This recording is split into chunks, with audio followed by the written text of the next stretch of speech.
Welcome to FedSoc Forums, a podcast of the Federalist Society's practice groups. I'm Nate Kazmarek, Vice President and Director of Practice Groups at the Federalist Society. For exclusive access to live recordings of FedSoc Forum programs, become a Federalist Society member today at fedsoc.org. Hello and welcome to this FedSoc Forum webinar call. Today, April 26, 2024, we're delighted to host a discussion on standing and Section 2. Does Section 2 of the Voting Rights Act provide a private right of action? My name is Kayla Kleist, and I'm an Associate Director of Practice Groups here at the Federalist Society. As always, please note that all expressions of opinion are those of the experts on today's program, as the Federalist Society takes no position on particular legal or public policy issues. Now, in the interest of time, we'll keep our introduction of our guest today brief. But if you'd like to know more about any of our speakers, you can access their impressive full bios at fedsoc.org. Today, we are fortunate to have with us as our moderator, Maya Narodha, who's a civil rights attorney. Formerly, she worked as special counsel for external affairs at the First Liberty Institute and has worked for the U.S. Department of Health and Human Services as acting chief of staff of the Administration for Children and Families, principal advisor to the Commissioner of Administration on Children, Youth, and Families, and senior advisor to the Director for the Office for Civil Rights and Regulatory Reform Officer. She has also advised officials elected to or candidates for President, U.S. Senate, the U.S. House of Representatives, Governor, State Legislature, City Council, and Magisterial District Judge. She also practiced law at Baker Hostetler LLP, where she worked on the political law and federal advocacy teams. And I will leave it to her to introduce our panel. As a last note, and then I'll get off your screens, if you have questions, please submit them via the question and answer feature found at the bottom of your Zoom screens so they'll be accessible when we get to that portion of today's webinar. With that, thank you all for joining us today. Ms. Narodha, the floor is yours. Thanks, Kayla. It's lovely to be here, and thanks to the Federalist Society for hosting us. Today, we're going to discuss Arkansas State Conference of the NAACP versus Arkansas Board of Apportionment. This case was about Section 2 of the Voting Rights Act, which prohibits election laws that discriminatorily dilute the votes of racial minorities. So the NAACP and Arkansas Public Policy Panel sued the state of Arkansas over its House legislative plan. And so the district court held that there's no implied private right of action under Section 2, and the parties lacked standing to file the case. The Eighth Circuit affirmed over a dissent, and this year, the Eighth Circuit again denied rehearing and banc over another dissent. So today we've invited panelists who have experience litigating both sides of Voting Rights Act cases and challenging them and defending them, working at the Department of Justice, filing private rights of action on behalf of public interest groups, and defending redistricting maps. And that's on a bipartisan basis. So we have Nicholas Brawny, who's Solicitor General of the state of Arkansas, Jeffrey Weiss from New York Law School, where he's an adjunct professor of law and senior fellow at New York Census and Redistricting Institute. And finally, J. Christian Adams, who's president and general counsel of the Public Interest Legal Foundation. So without further ado, does Section 2 of the Voting Rights Act provide a private right of action? Let's turn it over to Solicitor General Brawny. Thank you, Maya, and thank you to the Federalist Society for hosting this discussion. I think from our perspective, the answer to that question is a fairly easy no. Section 2 does not provide a private right of action. And we think that's clear on the text of the VRA in Section 2 itself. In fact, in our own case, what we've noticed is that the plaintiffs have, in fact, largely abandoned any claim that either the VRA's plain text or the structure of the VRA actually provides a private right of action, and in fact have now sort of moved on post-panel stage to arguing largely that in fact the private right of action comes from dicta from Supreme Court cases, and in particular Morse versus Republican Party of Virginia, as opposed to the plain text of the statute itself. And in fact, both the dissent from the panel opinion in our case, as well as the dissent from denial of rehearing en banc, largely relied on sort of that dicta as opposed to the statutory framework itself. But I think it's important, and I'll talk about Morse and why I think that's wrong a little bit later, but I think it's important to start with, as we're always supposed to start with, the text of the statute itself. So the text and structure of the VRA. And again, as I said, the text and structure of the VRA do not provide a private right of action. Beginning with Section 2 itself, I don't think anybody claims that the plain text of Section 2 itself provides a private right of action. Instead, that provision merely talks about prohibiting states and political subdivisions from imposing requirements that deny minority groups an equal opportunity to elect their preferred candidates. It says nothing about who enforces it, as the panel in our case decided. Instead, the only provision that really talks about enforcement is Section 12 of the VRA, and that provision only mentions suits by the Attorney General. It doesn't mention suits by private parties. And the lack of, or the explicit mentioning of the Attorney General and the lack of any reference to private enforcement, generally under modern Supreme Court precedent, we don't imply a private right of action from that kind of silence. And I think most people would agree that if we're applying modern jurisprudence, Alexander versus Sandoval, you can't imply a private right of action from that. So what proponents of a private right of action do is they then turn to other provisions of the VRA. And in particular, they turn to Sections 3 and 14. And neither one of those provisions, in our opinion, also provides a private right of action. So starting with Section 3, that provision outlines the remedies the, quote, Attorney General or an aggrieved person, end quote, may obtain in proceedings under any statute to enforce the voting guarantees of the 14th or 15th Amendment. And it talks about things like the appointment of federal observers and the suspensions of certain tests. Section 14, somewhat similarly, says that in any action or proceeding to enforce the voting guarantees of the 14th or 15th Amendment, the court may award attorney's fees to, quote, the prevailing party other than the United States. Now, really, in our opinion, those provisions don't provide a private right of action for two critical reasons. First, textually, those provisions don't apply to Section 2 cases, because Section 2 cases are not cases about enforcing the voting guarantees of the 14th or 15th Amendment. Instead, what a Section 2 case does is it seeks to enforce Section 2's prophylactic disparate impact regime, not the Constitution itself. And there's a critical difference, because you can bring a Section 2 case without showing intentional discrimination like you would need to show in order to establish a 14th or 15th Amendment violation. So in our view, those provisions simply don't apply.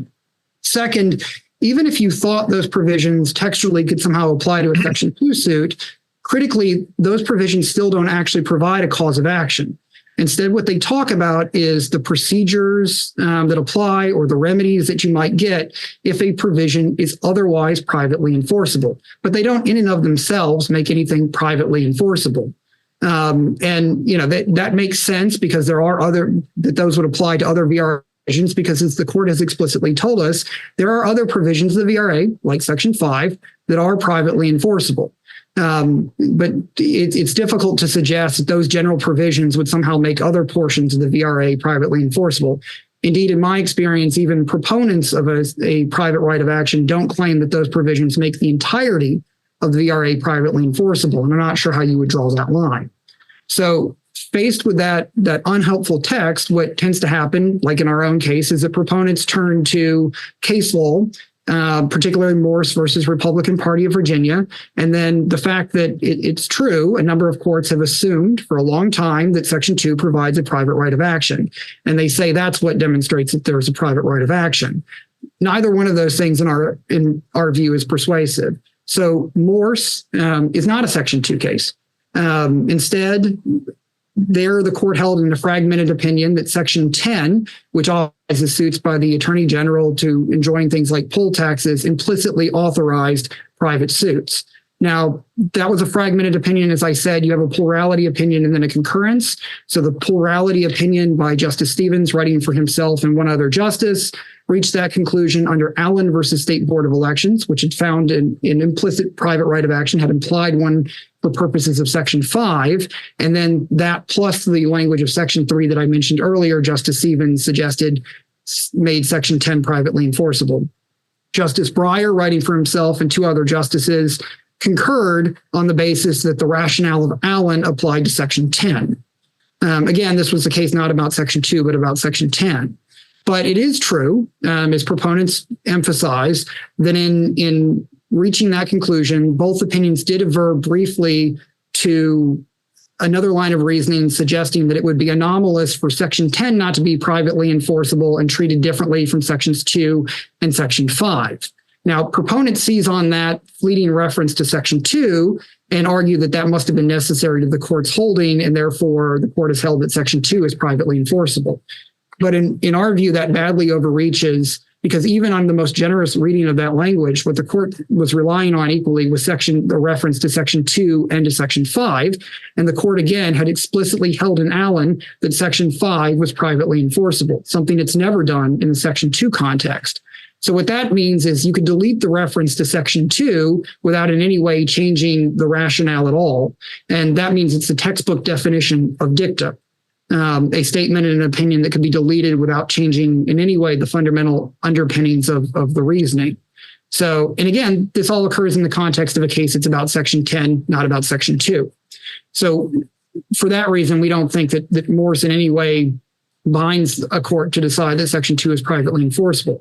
So as a result, what tends to happen is proponents, like in our case, say, well, even if Morse's statements aren't holdings, you should still follow them as persuasive dicta, particularly given that other cases, it's true, have assumed that Section 2 is privately enforceable. But frankly, that fares no better, because if the statements in Morse are dicta, you don't follow the dicta when there's binding precedent on point. And under modern Supreme Court jurisprudence for determining whether or not there's a private right of action, that's Alexander versus Sandoval, we don't imply private rights of action like the court did in, for instance, Allen for Section 5, just to make the statute more effective. Instead, we apply a much stricter standard today. And I don't think anybody disagrees that if you applied Alexander versus Sandoval, you couldn't, under that standard, apply a private right of action here. And then on the second point about assumptions, while it's true that a number of courts of appeal have assumed that Section 2 is privately enforceable, what really matters is as the dissent in our own case pointed out, it wasn't in fact until the Court of Appeals decision in our case that anyone had seriously examined that assumption. And seriously examining that assumption, the court concluded that there is no private right of action. So it's really that analysis under modern jurisprudence, not assumptions that can control. And then ultimately, the argument that is often made for the VRA implying a private right of action is that if you don't make Section 2 privately enforceable, you'll undermine the VRA. You'll undermine voting rights. But I don't think that it undermines a statute or the statute's purpose to enforce the language that Congress actually wrote. Instead, that's following what the statute says. And to us, that's what the panel in our decision did. That's what the lower court did here. So again, I don't think that it undermines the statute to actually enforce it. And with that sort of as an endpoint, I'll turn it back over to Brian. Thank you. And so now we're moving on to Professor Weiss. Okay, well, thank you very much. It's a pleasure to be with you today at the Federalist Society and this program. So today we're considering whether there is a private right of action to enforce Section 2 of the Voting Rights Act. And I believe that there is. For almost 60 years now, across hundreds of federal cases, including cases before the U.S. Supreme Court, the uniform answer has been yes, there's been a private right of action. Congress did not expressly include a defined private right of action in Section 2. I think we can all agree on that. However, where Congress has not provided such language, statutes are often interpreted by the courts to imply a private right of action. So Section 2 does not expressly provide the right of action, but the Supreme Court has long recognized congressional intention for private rights of action in Section 2, implying the logic behind recognition of implied rights of action in other parts of the Voting Rights Act. Federal courts have allowed lawsuits by private parties under Section 2 since the Voting Rights Act was enacted, and Congress has accepted this understanding after reenacting the Voting Rights Act for 4 times. Several circuit courts have held that Section 2 cases indeed convey a private right of action. The 8th Circuit's panel decision really splits from all other federal courts that have considered this issue. Just to name a few of the cases that have considered this question, recent cases from Louisiana in Robinson versus Ardoin, there was a private right of action brought, although I think earlier this week, now Louisiana is also bringing a challenge against private rights of action in its state legislative appeals. In Alabama, there have been several cases. One from 2020, the Alabama State Conference of NAACP versus Alabama held that the Voting Rights Acts unmistakably, it makes it clear that Section 2 provides a private right of action. In a case coming out of Ohio from 1999, cited in a case in 2024, that an individual may bring a private right of action under Section 2. Another Alabama case in 2022, Singleton versus Merrill, a 3-judge panel there unanimously found that Section 2 contains a private right of action. And also North Dakota earlier this year in Stone versus Allen, the court there held that defendant's motion to dismiss the plaintiff's complaint on the ground that Section 2 does not apply was denied. But what we're seeing now is a challenge to this practice. In concurring and dissenting opinions, Supreme Court justices have opined that the court cases have assumed, but without deciding, that the Voting Rights Act furnishes an implied right of action. Those opinions helped open the door to this case. So let's take a look at the congressional record. In 1982, after many private plaintiffs had already sued under Section 2, Congress amended Section 2 to establish a discriminatory results standard for liability. And at that time, Congress also expressly reiterated the existence of the private right of action as intended since 1965. In the congressional reauthorization of the VRA in 2006, Congress knew that federal courts had long interpreted the statute to provide a private right of action.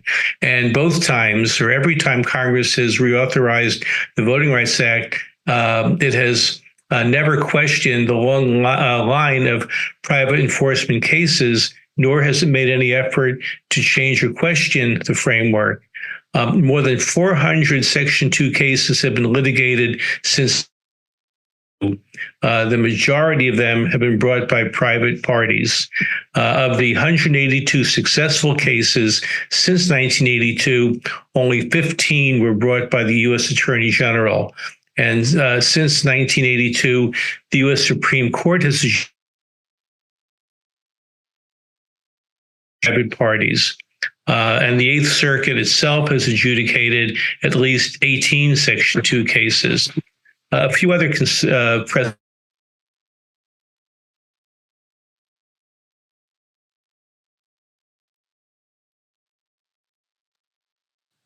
Am I back on? You are. Okay, I'm sorry about that. Just a few other precedents to consider that this Arkansas decision, the Eighth Circuit decision, breaks 60 years of precedent from federal court. I think we're having some technical difficulties. I don't know what's. Well, we can. My camera seems to have gone off. Keep talking. We can hear you. Hold on. Okay, my computer turned off my video. Okay. Sorry about that. So, and I am going to consider the Morris versus Republican Party decision. In Morris, the 5 justices agreed that there is a private right of action under Section 2, that the existence of the private right of action under Section 2 has been clearly intended by Congress since 1965. In Morris, the Supreme Court held that Section 10 of the VRA is privately enforceable. The court's understanding that Section 2 provides a private right of action was the necessary predicate to reach the judgment that Section 2 provides this private right.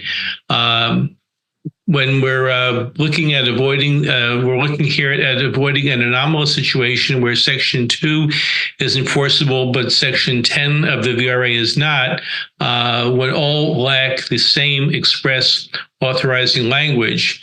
The Eighth Circuit panel has created this anomaly that the Morse Court was trying to avoid, that under its decision, Section 10 has a private right of action while Section 2 does not, without pointing to any difference in the language of the two provisions. Even if Morse's Section 2 discussion was incorrectly treated as dicta, as the Eighth Circuit held, appellate courts should provide deference and respect to Supreme Court dicta, particularly where, as I think it is here, is consistent with longstanding Supreme Court precedents. The Eighth Circuit should not disregard Supreme Court decisions because it thinks that the court might decide the question differently today, and because only the Supreme Court itself can overrule its precedents. No Supreme Court decision has repudiated Morse ever since that Section 2 does not confer a private right of action. And in fact, most recently, as last year, in the Alabama Milligan case, the court upheld a Section 2 violation brought by private plaintiffs. In closing, two other cases I'll mention. From 1989, the case of Roberts versus Wamser, the Eighth Circuit held that candidates may not sue under Section 2, explaining that under the provision, the challenges are limited to the Attorney General and to aggrieved persons. A category the Eighth Circuit held is limited to persons whose voting rights have been denied or impaired. The Eighth Circuit has followed Roberts on Section 2's private right of action provisions for decades, adjudicating on the merits 16 Section 2 cases brought by private plaintiffs under Roberts. The Eighth Circuit panel in the Arkansas case dismissed Roberts' clear statement that it holds that aggrieved private plaintiffs may sue under Section 2 as dicta. This here, I don't think is dicta. It's essential to the court's holding that candidates may not sue under Section 2. So the implications of this case decision are very far-reaching. In the Eighth Circuit today, private plaintiffs can no longer have standing to bring claims under Section 2 of the VRA, alleging impermissible discriminatory results or discriminatory intention. If it's adopted by the Supreme Court, the outcome would apply nationwide. Some argue that Section 2 can still be brought under 42 U.S.C. Section 1983 as an alternative. That law provides that individuals have the right to sue government employees and others acting under the color of state law for civil rights violations. But if that route is not available, the effect could be devastating to the robust enforcement of voting rights. The Justice Department itself has stated that it doesn't have the ability, the resources to enforce the Voting Rights Act guarantees all by itself. So we should know whether the Supreme Court is going to hear this case, was going to be asked to hear this case or not by mid-June, when the deadline for the certiorari writ is due before the court. But until then, we're going to have to wait and see. So thank you very much. I'll turn this back to you. Thank you, Professor. Turning to Mr. Adams. Thank you, Maya. I'm Christian Adams, and thank you for FedSoc for having this panel. I'm in the unfamiliar position on this issue of actually being on the fence. So I'm going to sort of present a middle of the road view, if you will, which is a sort of uncomfortable place for me. So first of all, this is a very clever argument by Arkansas. Okay, I think perhaps too clever in some ways, and I'll get to that. But I do think that each of the previous two speakers have a lot of merit in what they're saying. I think there's a good textual analysis by Arkansas, and I think there's a good case law analysis and general analysis by Professor Weiss. So this is a really complicated question with enormous implications, I might add, for the United States. This is not the usual, no offense to other teleforums, but this is not the usual teleform. I mean, this has incredible impacts on how power is allocated in the United States. So I'm going to cover the shortcomings of Arkansas's argument in the panel decision, and then I'm going to get to some of the dangers of this path. So first, the shortcomings. I had a piece of the FedSoc blog that talked about this, where you can get more about what I'm getting at here. But I think the panel decision and the briefing by Arkansas omitted two important things. Two important things I would like to hear the court address. I'm not saying these two important things decided it, but they're missing from the analysis. The first is the general line of case law under, for example, Chisholm v. Romer, where Section 2 is supposed to get the broadest possible interpretation. In other words, when there's an ambiguity or some uncertainty about Section 2, you're supposed to lean on the side of allowing a cause of action. So that's the first thing that was missing, I think, in the decision. But here's the bigger thing I think that was missing, and that is the 2006 reauthorization. In 2006, the Voting Rights Act was reauthorized on a number of points, including Section 5, which isn't at play here. But one of the things that was added in 2006 was an expert fee shift for plaintiffs. And the United States, of course, is prohibited from recovering attorneys' fees or experts' fees. So who could this expert fee shift have been for the benefit of? There's only one answer to that, and that's plaintiffs, private party plaintiffs. And I love the expert's fee shift because I can use it in cases, which I'll get to later when I talk about the dangers of where we're headed here. So the argument might be, well, that really is only for expert fee shifts in constitutional cases, right? That'll be the fallback of Arkansas. That it's only for the 15th Amendment claims, the intent prong of Section 2, that the fee shift was applicable. Oh, no, that's not what Congress was thinking in 2006. I can pretty much tell you that when that fee shift was put in, they were thinking of the typical vote dilution cases brought by private parties. That's pretty clear from the congressional record, I view. Now, I'm not saying this decides the question. Let's be clear. What I am saying is I wish the Eighth Circuit had dealt with these issues. Number one, Chisholm v. Romer. Number two, the 2006 reauthorization fee shift, which I think speaks to the question that this teleforum is about. And neither one of those were addressed by the Eighth Circuit. So those are the shortcomings of the Eighth Circuit. Let me turn briefly to the dangers of the path we're on. So I've testified to Congress quite a bit about Shelby, Section 5, and one of the messages that our side, meaning the conservatives, was always pushing was, hey, it's okay to get rid of Section 5 preclearance and the abusive process of Section 5 because you still have Section 2, right? You still have Section 2. So the sudden emergence of this reactionary hostility to Section 2 undermines what our argument had been for a very long time to get rid of Section 5. And so I don't particularly like that. I think it's problematic. But let me tell you what's even more problematic about this path. I've brought Section 2 cases on behalf of plaintiffs that are so-called unconventional, right? Some people like to call them reverse discrimination.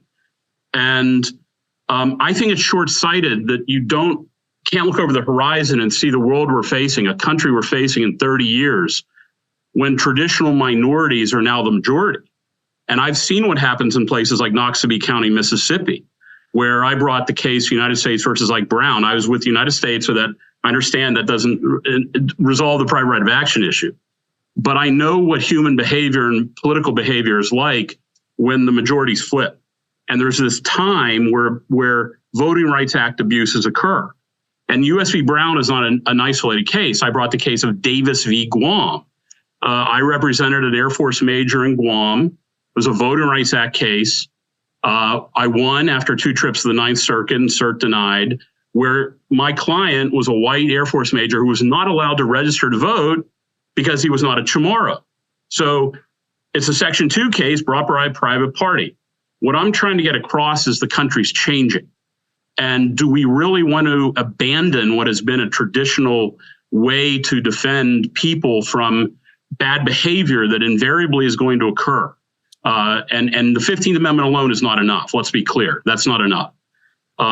Lastly, on this, the last point I would make is, let's suppose Arkansas wins this. Okay, let's just pretend that the Supreme Court takes it up, or however you want to end the story. There is going to be a legislative whirlwind to amend Section 2 like we've never seen.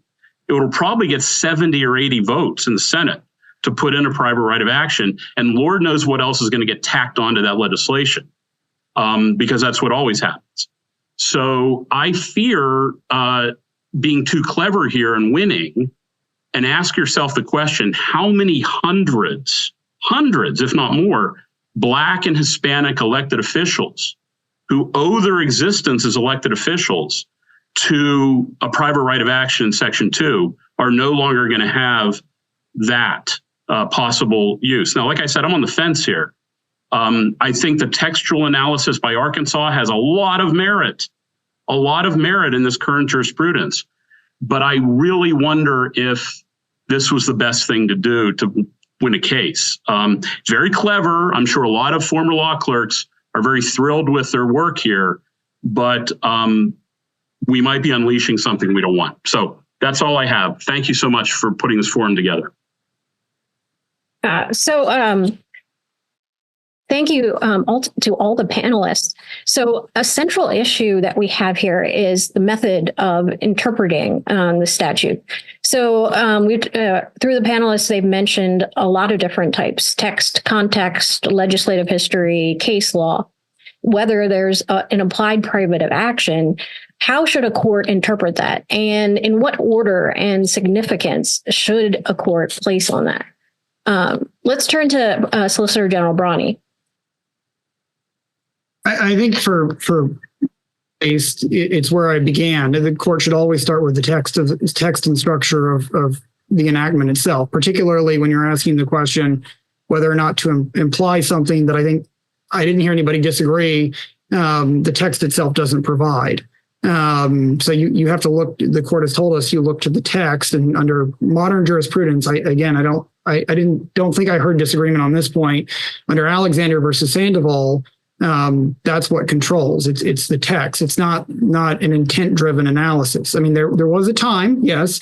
Allen is a perfect example of this, in earlier cases as well, where the court thought it was its job to make the statutory text more effective to accomplish certain ends by creating, for instance, private rights of action.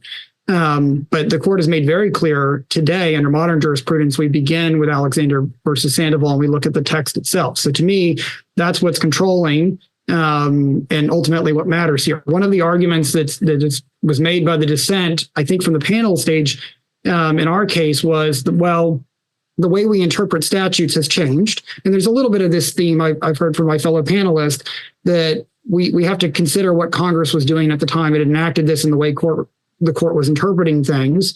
The court has told us we don't look backwards to use outmoded methods of interpretation when a question remains open. So as things currently exist today, the court has never said explicitly that Section 2 is privately enforceable. The last time the court dealt with that enforceability or private action question was in Bolden, and the court specifically said it was an open question. So, I think that when confronted with the statutory text as it exists today, you have to apply modern jurisprudential standards, and we look to the text. Okay, Professor Weiss, do you have a different approach to statute? Yeah, I'm reminded of a hypothetical Larry David show situation where the reaction to this is, who knew? Who knew that Congress didn't mean, they forgot to write this in? Of course they meant to say this. Look at the last 60 years. I think the lesson here moving forward is to make sure that when laws are written, they're a little bit more comprehensive and direct and specific. But having said that, as I outlined in so many cases, the assumption that there's been an implied right of action and the scores of cases in a practical hands-on situation has demonstrated the need to allow for private plaintiffs to bring lawsuits, and the subliminal intent that was there, the intention that who else would bring these cases, and that no one expected the Attorney General to bear the burden of carrying the entire workload. I'm also reminded of Justice Ginsburg's line in the her Shelby dissent. Let's not throw out the umbrella when it's raining, but you're just not getting wet. There is still a problem of polarized voting, and I don't think that the United States is in the same position it was obviously in the 1960s. But from the work that I've seen, even in situations where you have minority elected officials getting elected to office in, let's say, counties or large geographic areas, what I've often found in those same communities, the states and cities, at the, let's say, city council or state legislative level, there is still a lot of polarized voting going on. So when I think back at what Chief Justice Roberts said in Shelby, and what he said in Rucho on partisan gerrymandering, that this country has changed a lot. Yes, it has, but the real problems have really not gone away. I'd like to turn to a question from the audience. So Professor Weiss had mentioned Section 1983 as a potential available remedy. I think Christian Adams wanted to respond to that. So I'll let him discuss 1983 and then turn to Professor Weiss. Right. I mean, look, 1983 requires an underlying federal right to be the fuel behind a 1983 claim. And if Section 2 results standard is wiped out, like the Eighth Circuit did, there's really no underlying federal cause of action for a results case under the Voting Rights Act. I mean, that's why they had the 92 amendments, didn't they? I mean, that's exactly why, because there was no underlying federal right to a results claim. So they passed the amendments in 1982. President Reagan signed them. Senator Thurmond drove it. Senator Dole drove it. It was essentially a largely Republican idea for reasons we could maybe do another teleforum about. But the point is, 1983 is no answer because there's no underlying federal right to a results claim because there's no private right of action in the 82 amendments. So it doesn't work. I would agree. But I would just also add that the burden on private plaintiffs to bring challenges is just so, huge. I've often talked in the context of Section 2 versus Section 5 that Section 5 prevented laws from going into effect until they were pre-cleared by either a federal district court or the U.S. Justice Department. In the Section 2 case or a civil rights case, the plaintiffs bear the burden of their case. In Section 5, the burden of proof was on the government to show that their laws were non-discriminatory or non-retrogressive. But in all the actions that require the plaintiffs to carry the load and make their point, it's often too expensive, time-consuming, and beyond their reach. Yeah, let me address that briefly. I'm not going to shed many tears for the plaintiffs here. I got done with a trial defending Galveston County, Texas in August. There weren't enough chairs in the courtroom for the plaintiffs' lawyers. Okay, they had to sit in the jury box. And the ACLU has an endowment of close to $1 billion. There is no shortage of resources for plaintiffs right now. The Justice Department has enormous resources. I worked there. They're twice the size now in the voting section than when I was in the voting section. They just aren't doing much, thank goodness. Let's be glad. But there's no shortage of resources on the plaintiff side here to bring these cases. Well, I think each jurisdiction is different, and not every situation will warrant having an ACLU or an LDF, at their, ready to, carry the case for them. It differs. If I could briefly weigh in on just quickly on this point, one of the arguments, and Christian said this a little bit, there's always the argument that if the Justice Department is who enforces the statute, that there will be fewer cases brought. I agree, there are going to be fewer cases brought, but the difference is there are large numbers of these cases that are utterly meritless and are thrown out at the motion to dismiss stage. So there are a number of cases, yes, the number is going to go down because I presume the Department of Justice is not going to bring those meritless cases. So the mere fact that you'll see a decrease and instead the Justice Department focusing on cases that it thinks are more meritorious isn't an argument for creating a cause of action so that somebody else can bring lawsuits. And that's not generally the way this works. And the Biden administration has made clear, I'm sure future administrations will make clear, they're prepared and able to enforce the statutes. I mean, in fact, in our case, the government went to the steps of actually filing a brief at the district court, and then at the Eighth Circuit level, not only filed a brief, but also appeared for oral argument. So I just don't understand the argument that the Justice Department lacks the resources to bring meritorious cases. So yes, there may be fewer cases, but I don't think there's a reason to believe there'll be less meritorious ones. All right, we have another question. Now, we have seen a rise in litigation, particularly about redistricting, but about using Section 2 of the Voting Rights Act. So what is the proper role of private rights of action? And should this be decided but in the courts? Should we have state legislators use redistricting commissions? Should we go to state courts? Who should be deciding? Should it be in litigation? What is the proper role of the courts in these voting section cases? Let's turn to Professor Weiss.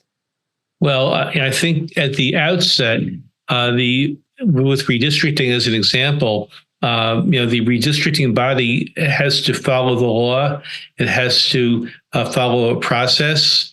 And when I've often said, when legislators abuse their powers or get too greedy or overreaching, then courts often step in. Often legislators lose the trust of the public, and they turn to commissions to draw new maps instead.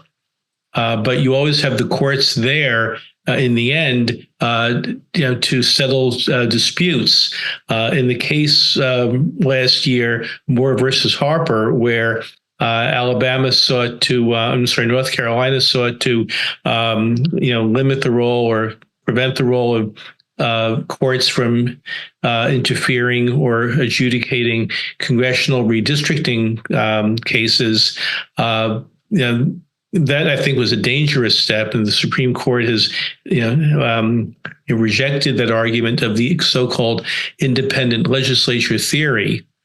So I think if the players do their parts responsibly, and they don't get overtly partisan, and even in the Rucho decision on partisan gerrymandering, Chief Justice Roberts didn't condone excessive partisanship, but acknowledged that there was a political role being played here. It's just a question of when the elected players go beyond what's reasonable or right, and having the courts there as a backdrop. And we had a situation in New York recently where the State Court of Appeals, the state's highest court, said that under New York's law, at least, it's not the court's responsibility to draw maps, it's the legislature's.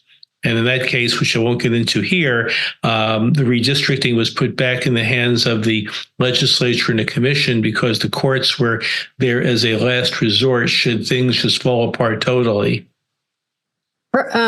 General Brawny, do you have a response as representing a state legislature? Yeah, I think my view would be that this is up to the states. It's a political process. By definition, deciding boundaries for legislative districts is part of the political process. This is really the type of course it's political. Of course, there are partisan motivations. That's the whole point. So, in my view, this is really the type of thing that's left for the legislature to decide, not the federal courts, about on the partisan thing, whether or not, partisan motivations played a role.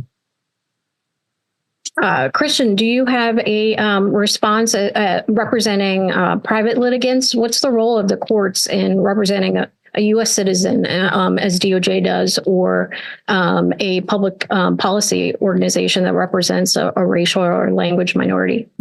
So the law in this area is fairly, and I use that term with some peril, settled. I mean, Jingles v. Thornburg, the Milligan case out of Alabama, there is a measure of predictability in a Section 2 results claim using the three jingles preconditions and the Senate factors that I think is in a predictable place. And so, yes, there's issues on the margins that wildly vary, like the role of primaries versus generals and jingles 2. And, there's inadequate use of the Senate factors by defendants, for example. Sometimes they don't do anything on the score of their defense, but generally speaking, the law has a measure of predictability, and therefore I'm not so worried about the courts. I think there's been good decisions by courts of appeal in hemming in. We have the Galveston case I mentioned is in the Fifth Circuit, May 14th on Jingles 1. If you can have a coalition claim combining blacks and Hispanics to get 50% in a district. The law, I know some people think the law is a mess, but generally speaking, we have a framework that gives me a measure of comfort for the courts to deal with this. You are going to see a number of courts dealing with challenges to state voting rights acts in the next few years. Now, last week, the U.S. Supreme Court denied an appeal to hear a challenge from Washington State, where that state had enacted a Voting Rights Act. And for the viewers to know, as a result somewhat of the Shelby case 10 years ago, which eliminated the trigger for Section 5 preclearance, a number of states are now considering state voting rights acts that allow for a different standard than you have under federal Voting Rights Act law. Right now, and Christian referred to the Thornburg test, the three factors: compactness, majority population, polarized voting, and you have to reach a 50% minority voting age population threshold to argue for the creation of a minority district. What these state laws are doing is permitting the creation of coalition districts of, let's say, Black and Hispanic voters at less than 50%. And that's being seen by some as racial gerrymandering. So whereas the Supreme Court denied cert in the Washington State case, I've been involved. New York State has a new State Voting Rights Act, and there have been 4 challenges filed by against localities for racially discriminatory practices. And 2 of those cases are now before state courts, arguing that the state law is in violation of the U.S. Constitution's 14th Amendment. So although there was a setback for people opposed to these state laws last week by the Supreme Court, I think a year from now, you're going to start seeing challenges not only from New York, but also, there are new laws in Connecticut, I think in Maryland, Minnesota just passed one last week. California has one. So this is something you should really keep an eye on. And if you notice all those states that the professor just mentioned, they're all deep blue states, and these laws always overly rely on race, probably in violation, in my view, of the 15th Amendment, to create political rights on the basis of race. And so these state laws should be widely opposed. Well, I want to go back to the text. In Mr. Adams' remarks, he mentioned the CHISM and the fee shifting statute. And as we said at the beginning, General Bronny, about the text being first. How do you interpret the Voting Rights Act when, it was written in the 1960s, amended in the 1980s, reauthorized repeatedly? How do you interpret a statute? Yeah, so the court has told us that if something is an open question, we apply Alexander versus Sandoval. That's today's jurisprudence. And the court has never said that Section 2 is privately enforceable. Bolden specifically said it was an open question. So I think that's sort of the starting line, is this is an open question. When it's an open question, the court has told us we apply modern standards, where the court has said Congress must clearly articulate there's a private right of action. And that's not the case here. I don't think since Alexander, the court hasn't implied a private right of action under a statute. So I think, that's the indication that we begin with text. As for the fee shifting argument, the 14E, I think it's 14E provision that Christian mentioned. Like I said at the outset, my view is that Section 14 doesn't apply here because of the language of Section 14 itself. I also, on the the argument about the reauthorization and somehow that ratified existing jurisprudence. I mean, the problem with that argument is, as I mentioned at the outset, there have been a number of assumptions that's I entirely concede that courts have assumed that Section 2 is privately enforceable, but Congress doesn't generally ratify assumptions. Normally, when Congress acts, it ratifies a holding. It doesn't ratify assumptions, and it certainly doesn't do it in such an arcane way as to create fees in a provision, as opposed to just stating it wants to create a private right of action. If Congress wanted to do that, it could do that today. I think Christian said that, Congress could do that. He believes the Congress would have the votes to do that. And that's the way this is supposed to work. Related to that is I've heard a couple of points about legislative history. The dissent in our case and then the plaintiffs in our case rely on, as I've heard the argument commonly, that there's legislative history. I believe there's a report where later on, post Bolden, the Congress noted I believe it was a Senate report, that Congress has clearly intended Section 2 to always along to be privately enforceable. That's in a committee report. The problem with that is that's the worst kind of legislative history, right? That's legislative history about what a previous Congress meant to say that it never actually said, and then the Congress debating it also didn't say it. If Congress clearly intended something to be in the text, it could just say that. It could do that today if it wanted to. I mean, I think the point here is that this is the way democracy is supposed to work. If Congress wants something to be in the statute, it wants this to be privately enforceable, Congress can act to do that. I'm not taking a position on whether Congress should or shouldn't do that. I'm saying that's the way we normally interpret statutes. Yeah, I think it's difficult to think that Congress can do almost anything these days. So we have DOJ filed a statement of interest in the case, but did not intervene in the Arkansas case. And so, there's a Latin maxim, whenever there's a right, there's a remedy. So, Section 2 can be enforced by DOJ. And is DOJ sufficient? Is it... do they have the resources? They're funded by taxpayers. How do you assess that? Mr. Adams, you worked at DOJ. Right. I was in the DOJ voting section. I brought Section 2 cases in Georgetown County, South Carolina, Lake Park, Florida. I can't remember where else. Redistricting cases. I got to tell you, there is no shortage of resources in that office. They just have a sluggish pace. They could probably be bringing, if the facts were there, 10 times the number of cases. The bandwidth is there, but they apparently are having a difficult time finding facts. They found them in East Point, Michigan, where the defendants raised a white flag pretty quickly. The Galveston case that I'm involved in, they're involved. There just has not been a lot of activity there, but don't think that it's because there's a lack of resources. They have all the resources in the world. They're overstaffed, they're over budgeted. They just aren't doing much. I guess we'll find out more if the NAACP appeals the Arkansas case to the Supreme Court and see what DOJ does. Well, as I mentioned at the outset or earlier in our case, they not only filed a statement of interest in the district court, they in fact filed a merits brief or an amicus merits brief at the Eighth Circuit and asked for argument time and got it. So, the government clearly had the resources to show up in our case. And again, I think my fundamental point on the number of cases and their ability to do this is, there are a lot of Section 2 cases. A lot of them are simply meritless. I think most people would concede that. And there's no reason to believe DOJ wouldn't focus on the meritorious ones.